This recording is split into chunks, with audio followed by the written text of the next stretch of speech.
We fell in love between codes. The night shift taught me that desire has a triage system.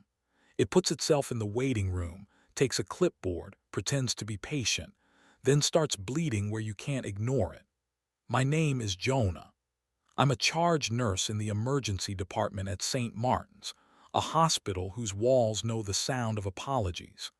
The man I loved was Matteo, a paramedic who could make dying people laugh on the ride in and get scolded by the doctors later for making their vitals look too good.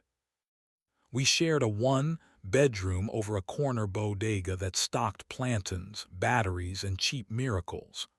On our fridge, we taped an index card. Be home when you say, don't weaponize silence, kiss before you sleep. We didn't write anything about doctors because we thought we'd learned that lesson already. Avery Blake arrived in October with a white coat like a promise and a watch that kept time for 3 people at once. New attending, new protocols, new rumors. He shook every hand in the hallway like he'd remembered the names in a dream and wanted to double-check. He said please to housekeeping and thank you to volunteers and sorry to a machine that refused to warm blankets fast enough. He was the kind of man you could trust with a trauma and a secret. Matteo met him first because ambulances introduce everyone. They brought in a bus crash at shift change, the kind that turns a plan into a suggestion. Avery stepped into the Ressue's bay and the room listened. You, he said, pointing me, airway. He nodded at Matteo, history while they cut. The charge nurse has a job during a mass casualty, become a rumor people want to believe. I believed we were okay because his voice made me believe it. We were, mostly. The patient lived. We clapped with our eyes.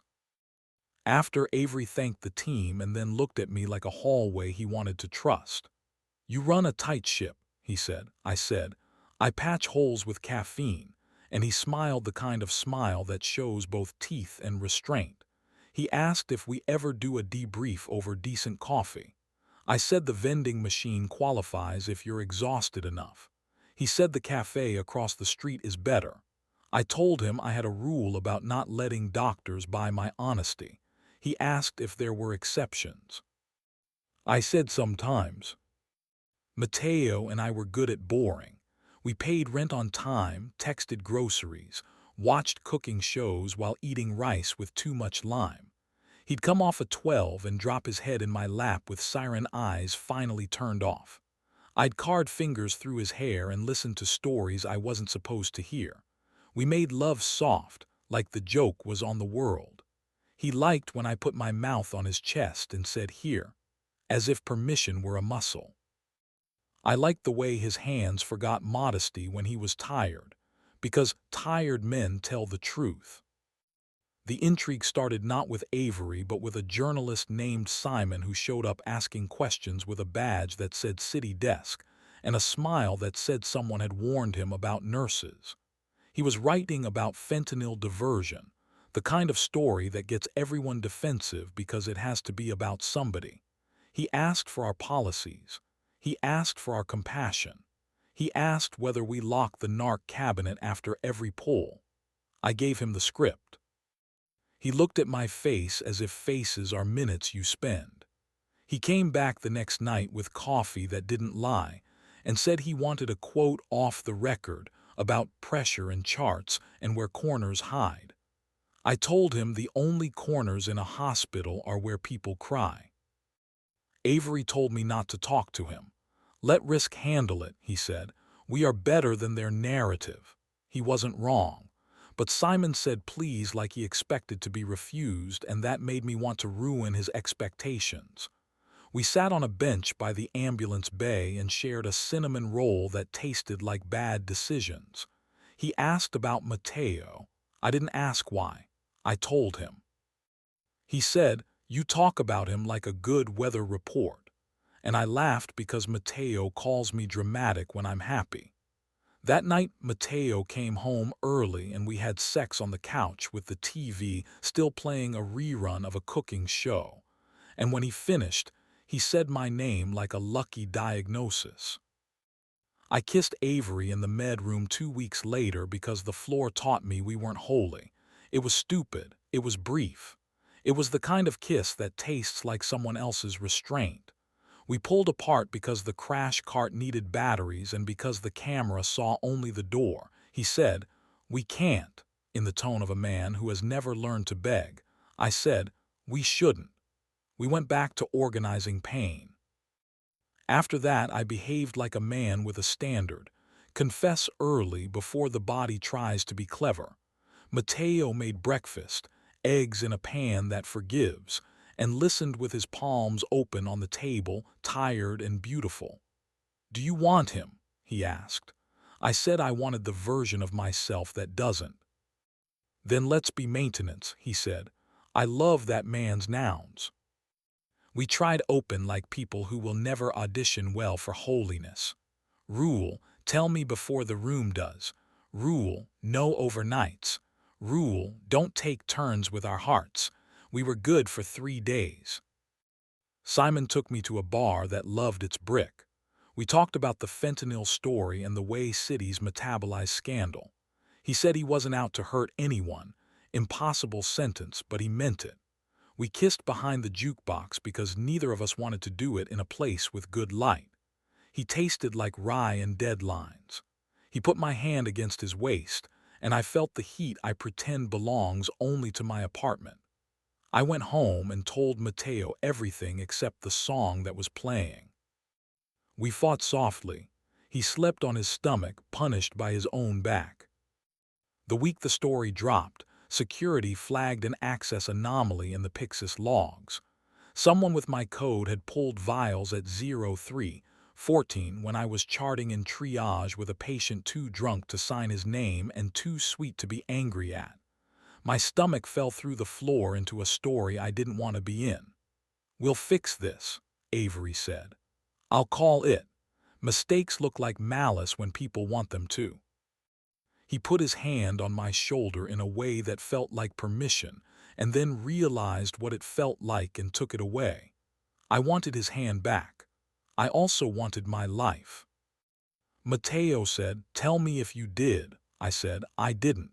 He nodded once like a man who trusts for a living. Simon texted, "You okay?"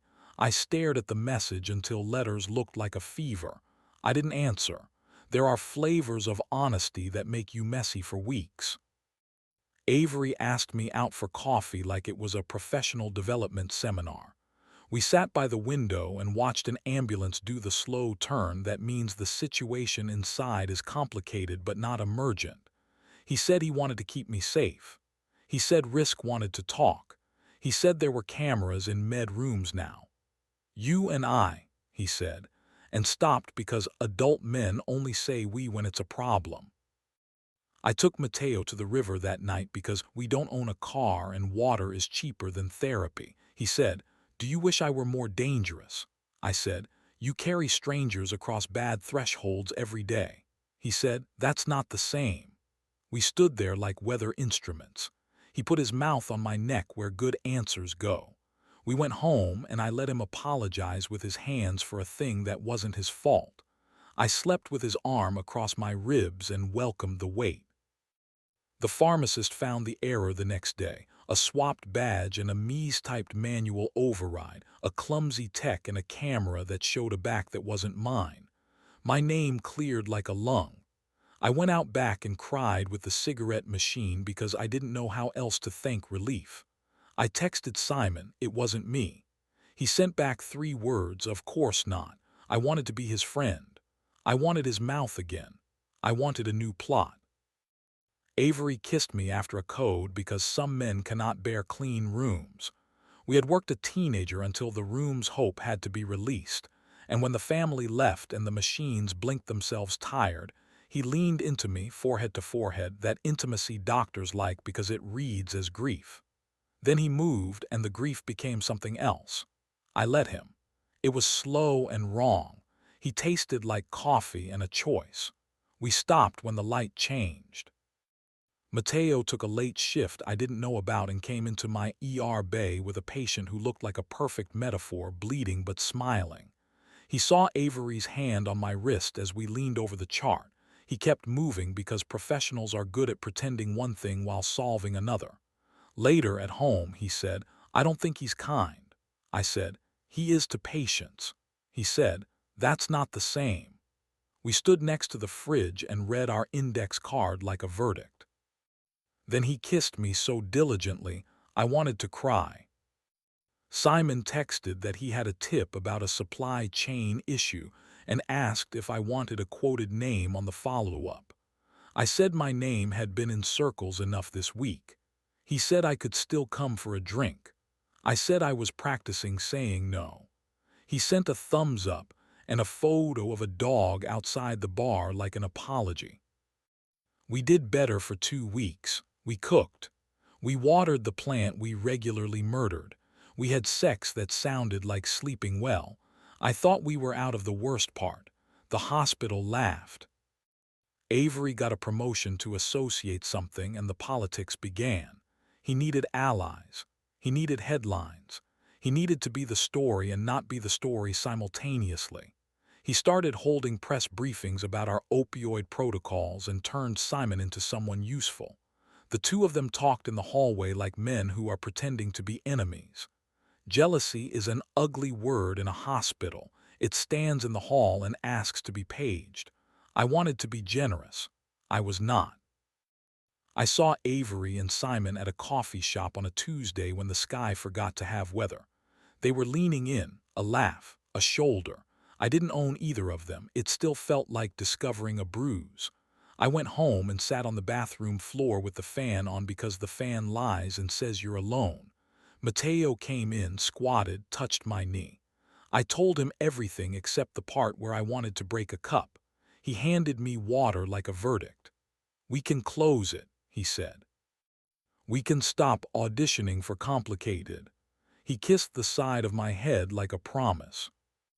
We closed it. That's the unsexy part that saves people. We put the index card back to its original smallness. Be home when you say. Don't weaponize silence. Kiss before you sleep. I texted Simon a thank you for his reporting and a soft boundary. He sent a heart and a period. I told Avery we were done being a problem that looked like a hallway. He nodded. He is good at nodding. He didn't argue. He just shifted his weight and went back to work. The sex with Mateo after that was not fireworks. It was heat returned to the correct room. He pulled me onto his lap and said, "Here." And I said, "Yes." And our bodies remembered where they'd left the light on. He put his mouth to my throat and I understood the point of vows that no lawyer writes down. We laughed afterward because sometimes grace is funny. The ER keeps going. It loves its work too much to care about our syllabus. I still triage. Mateo still wheels gurneys like he's pushing the day into a safer lane. Avery still saves lives, and I am glad he does. Simon still writes stories that make people better or at least make them sit up straight. I still kiss my boyfriend in the kitchen with the bodega humming through the floor and the plant judging us from the windowsill. Sometimes, when the night is cruel and my body hurts from carrying strangers, I think about the kiss in the med room and the jukebox and a coffee shop where men pretend to plan the news. I let the thoughts get as close as they need to, and then I put my hand on the index card and say the rules out loud. Mateo hears me. He comes over and sets his palm to my chest like he's checking a pulse. "Here," he says. He always means, "Still you." People ask me what makes a good nurse on nights like ours. I tell them, you learn which stories to discharge and which to admit for observation. You learn that intrigue is a visitor, infidelity a consult, love the attending who never leaves the floor. We fell in love between codes, and when the alarms shut up, we stayed. We pay rent, water the plant, kiss before sleep. The radiator hisses. The bodega hums. The city forgives. And on the fridge, the index card curls a little at the edges, proof that a rule can survive being handled this much.